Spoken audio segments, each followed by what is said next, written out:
So let's talk about day two.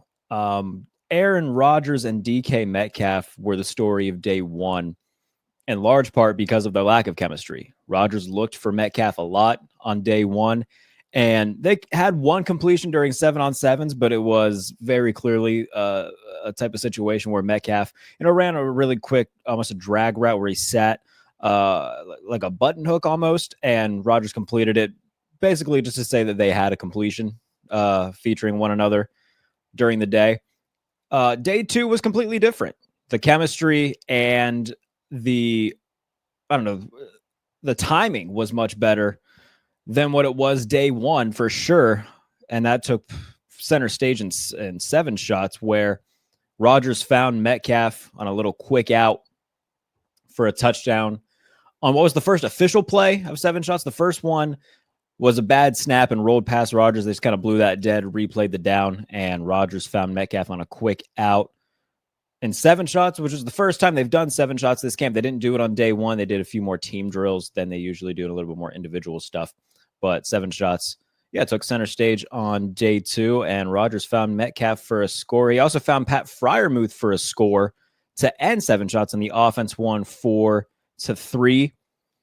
The biggest play of the day, though, in the passing game came during team drills where Calvin Austin was lined up in the slot, one off the line of scrimmage. Rodgers hit him in stride, put it right over the helmet of the trailing defender, and that got a nice little reaction out of the crowd.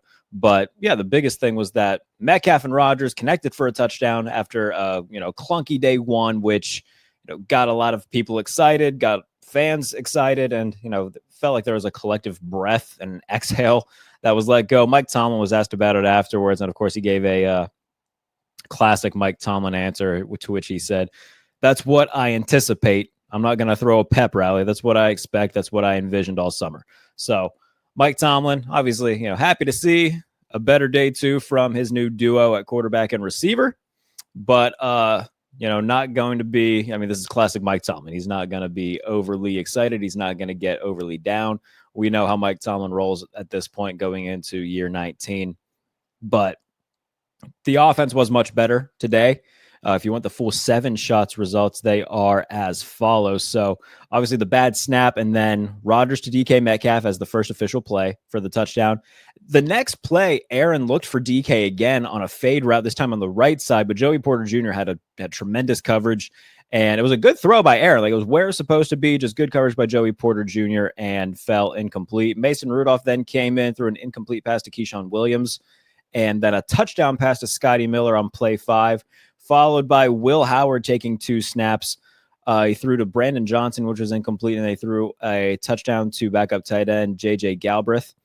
And then Aaron Rodgers came back in for what was the final play. Both offense and defense had 3 scores and stops apiece. It was 3-3, and then Rodgers threw the touchdown to Pat Freiermuth. The offense wins 7 shots for the day, 4-3. So Aaron Rodgers having a much better day two than day one. That was very noteworthy.